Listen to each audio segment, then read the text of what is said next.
What's up, my friend? All right, so today we're at Inner City. We're gonna set up some boards, but also talk about why there's no such thing as a perfect setup. Check this board wall real quick. We got a couple graphics, a Game Boy inspired Inner City graphic, Sacred Heart inspired Inner City graphic, and then a VX deck inspired. They have different colors in the VX, you can see in the Game Boy as well, and then the classic paletero board that we had in stock all of last year, and then we have the Inner City Classic logo. So quick little ad there, excuse us for using the space, but we're gonna talk mostly about why there's no such thing as a perfect setup. We're gonna kind of get to see three different ones. Mine, Carlos's over there, Mr. Tocayo, he's Carlos too, and then Brian right here behind the camera. So real quick, I'm skating OJ wheels, Royal trucks, and we're gonna talk about why we're skating the setup, right? And this will give you a better idea on maybe what you can choose as you go about, picking out your perfect setup. Maybe the video should be, there's no such thing as a perfect setup, but there is one for you. We'll see. Anyways, Royals, OJ wheels, Bronson, I forget the Bronson Raws. We got a Dagger skateboard, Dagger grip, SAD hardware. And then Carlos has a hockey deck. It looks like it's like one of those square decks. Look at it. We got some Jessup grip from Carlos, Spitfire wheels, I believe. Yeah, Spitfire wheels, Bones, the fast ones, Bone Swiss, and then we have we got Thunder trucks. Silver. I mean, They're silver? No. Oh yeah, Thunder. Yeah, you're right. They're Thunder. What size are they? Do you know? What size? 149s. I believe mine are for size 8. Maybe like, yeah. You get look at the difference from the bottom. My trucks are smaller. Mine are for like size 8 boards, even though I'm using 825 right now. And then Brian has a 8125. He has Independence, Spitfire wheels. I forget what variants he has. We got some random hardware, maybe SAD with I believe this is Mob grip. Yeah, I can't be wrong. Or Elvier, I forget. I'm not good with guessing. And then Brian's gonna skate this. I'm setting up his board because I'm skating Dagger boards, and also I want to stay consistent with the board shape.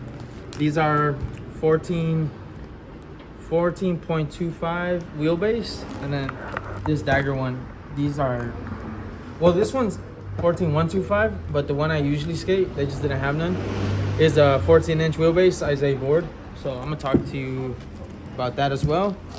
But anyways, yeah, that's why Brian's gonna take this board, and we're gonna start by setting up the board. First things first though, when you're choosing your setup, there's so many things to consider, but it's not really healthy to try to pick the first setup when you begin to skateboard, because even people who've been skating for years, over a decade, still don't know what the perfect setup is, and they've progressed a good amount. So it's not to say having a perfect setup will hurt your progress or won't. It's really just it can aid it, so it makes things just a tad bit more effective. And if that's what you're looking for, then you might want to consider how you can make skateboarding a bit more effective for you. But for example, Carlos, you've been skating for how long? Like 10 years. Only 10 years? Yeah, about like middle school. He's good for that. Okay, so he's only been skating for 10 years, and would you ever say you stressed about your setup? Like, what you get? No. You don't have to do, I didn't ask him if he wants to be in the video. I don't think so. Yeah, so like, the point I'm trying to make is that you don't have to be super strict about what your setup will be, but it does help to be a bit more efficient if, you maybe start with choosing the same wheels or the same trucks, and then slowly, fine-tuning it to what you like to skate. For example, for me, I've recently started to skate a bit smaller boards, like size 8, smaller wheelbase, because I want to be a bit more tech and a bit more consistent. So I'm trying to get the same board, the same trucks, the same wheels, and for that reason, I'm being a bit strict about my setup. But for the most part, for the most of my skating, I've just really skated what I've been given, and so it doesn't hurt here and there, or it doesn't hurt me here and there to try out different things. So actually today I was skating an 825. I really got a good session in, and it felt very different. I felt like I had to like kind of stand a bit wider instead of more narrow, and so that felt very uncomfortable. But it's very temporary, so I'm not too stressed on it. But that's just pretty much a reason why you know, I started skating only 8, because I don't want to deal with kind of always like switching back from a bigger board to a smaller board. So even if I do, you know, maybe sometimes you can't always choose the same board, but you can be as close as you can always aim to be as close as you can, right? So if I'm not getting a size 8 dagger with the same wheelbase, maybe just still get a size 8 from a different board, right? It's not perfect, but it allows you to kind of hold on to some benefits that come from being consistent with your board shape. I mean board size. Rate my grip. Honestly, I suck at gripping. The past 2 times I've gripped the board, air bubbles were so crazy. Everyone who saw it was like pointing them out. So it is what it is. But too bad Brian's gonna have to deal with this grip job. Like that was horrible already. Let's get this. Oh.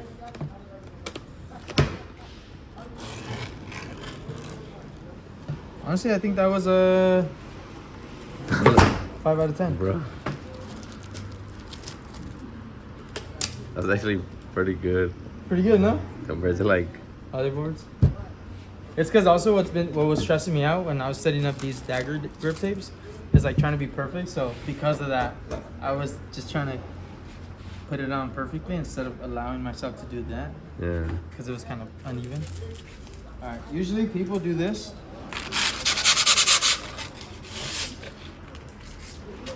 I tangled it up. See?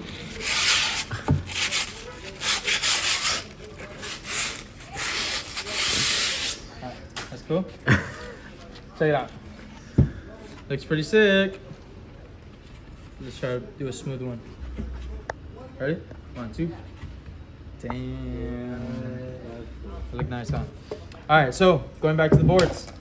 If you can't get the same wheelbase, same shape, at least get the same size board. That's if you want to be consistent. If you still want to explore, you might want to try out a bigger board. If you're feeling like it's hard to stabilize yourself on the board, you might want to think about getting a different shape paddle. So there's some that are a bit more pointy, more popsicle, and there's some that are a bit more paddly, you know, squarish around the ends. Try experimenting with that. I've heard that when they're more square, it's a solid pop. Whereas when you're doing skating popsicle decks, it's easier to, you know, get a scoop and even spin them a bit better. Those are things I've heard. You can do a trick in any kind of board, generally. But these are little, like I said, these are little, what would be the word? My mind's blank. Damn, my mind's blank. They're like little advantages you can build, right? Or you can have if you choose the setup that works best for you. So like, for example, a kickflip for me down some stairs works best with an 825. But when it comes down to doing the trick a bit more effortlessly, size 8 works better because it's less taxing, you know, and it's less weight. So for that reason, I kind of get to choose what do I want to prioritize, you know. Do I want to prioritize the less effort, or do I want to feel more stable? And so it's a trade-off many times. You can't have it all at once. That's something I've learned with trying to choose the best board setup for myself. But there is a setup where you can kind of make the most of your skating, and that's what I would what I would prioritize when you're choosing your setup. What setup is gonna allow you to do the most, or be most efficient on your board. Efficient doesn't mean being perfect. It just means being the best version of yourself. And so for me, at the moment, that means a size 8 board, dagger grip.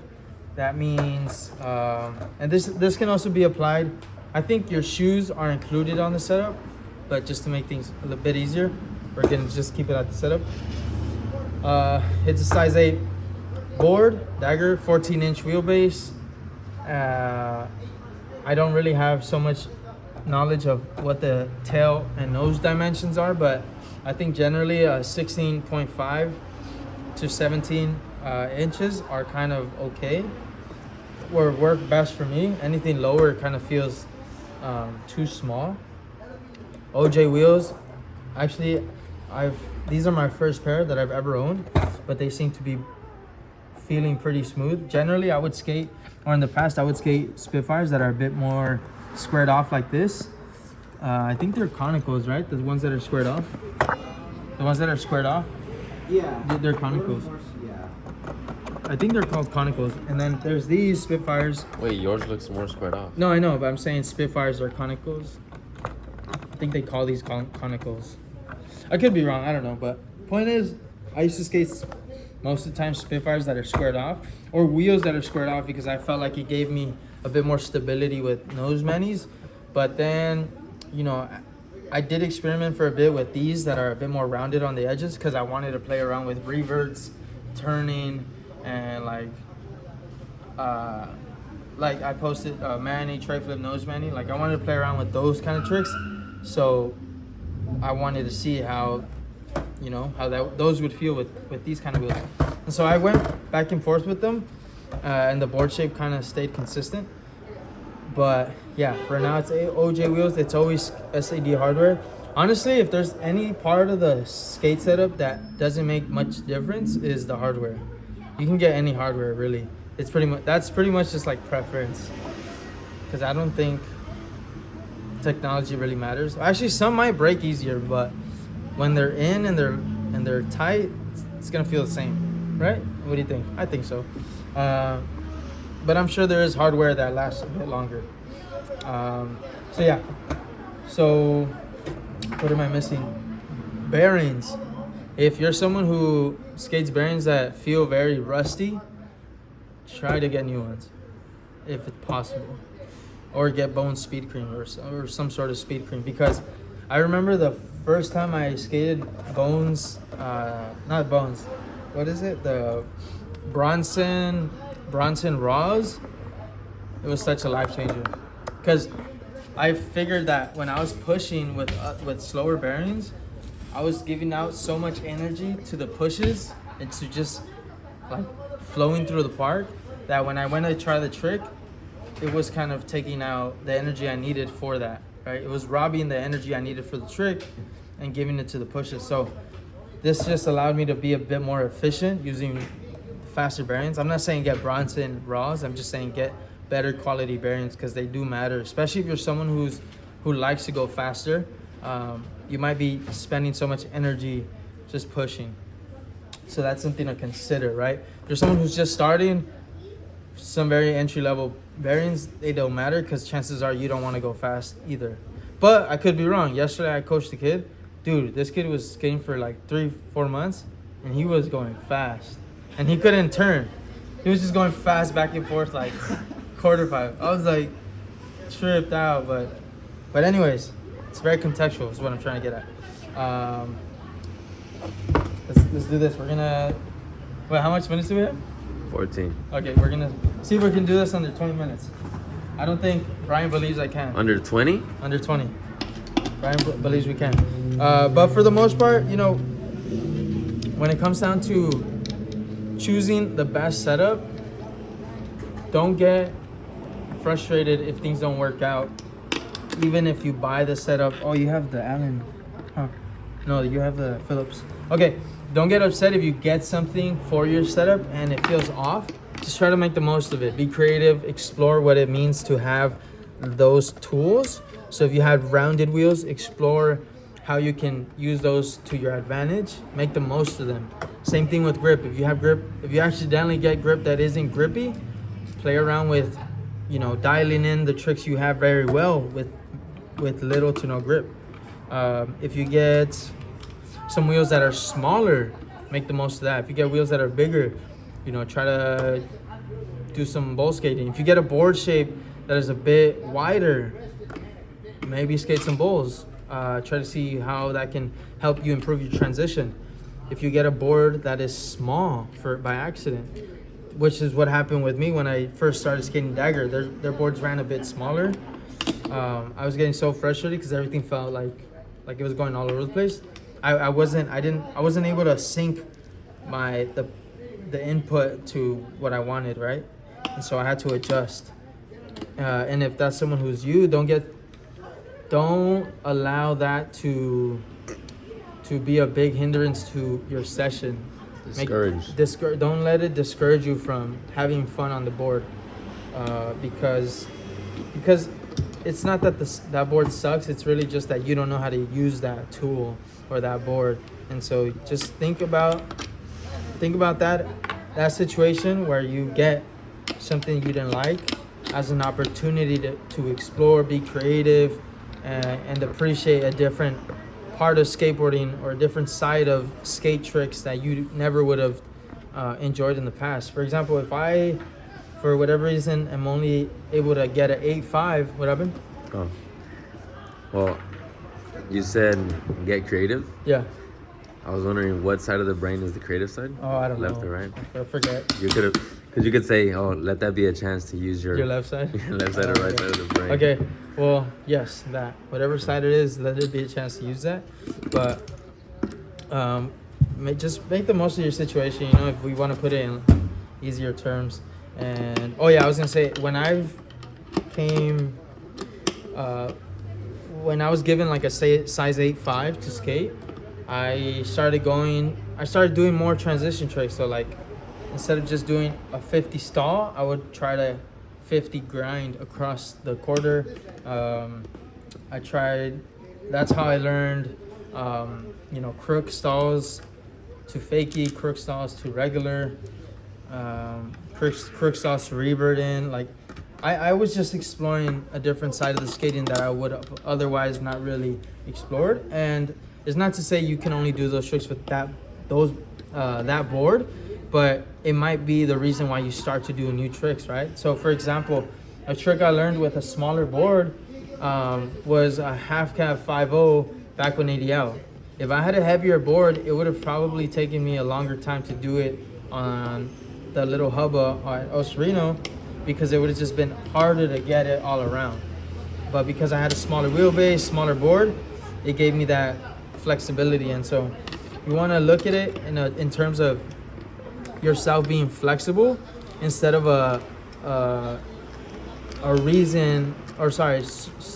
instead of using it as a means to restrict your skateboarding, right? It's not about restricting your skateboarding, it's more of exploring it. Try to think about how you can have an abundant mindset when it comes down to skating differently or skating different setups. All right, so this was the board he was skating. He was just given this board, I think, by Steve, and so that's why he was skating it. But Brian's someone who really just skates whatever he gets, right? Yeah. No, especially because he's not really skating that consistently right now at the moment. Hopefully that changes. But it's also been okay, you know. It's cool to move around regardless. How much time do we have? 19. Oh no, I won't make it before 20. All right.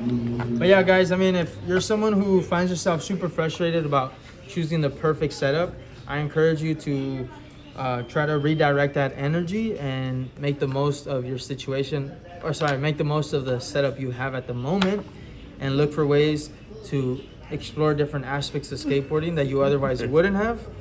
And yeah, having said that, hopefully this video helped you. Hope to see your setups in the comments, you know, some questions about what we skate, maybe. Otherwise, if you're interested in lessons or coaching, you can hit me up at profe.carlos If you want to check out the shop, we're at Broadway. Whoops. Broadway what? Oh, it has the address here. Oh, it's good. We're in front of a CVS on Broadway. And so if you want to check out Inner City, you can check us out. 4632? Oh, 2632 North Broadway is where Inner City's at in Lincoln Heights. Other than that, have a great rest of your day, and I'll see you in the next video. Peace out.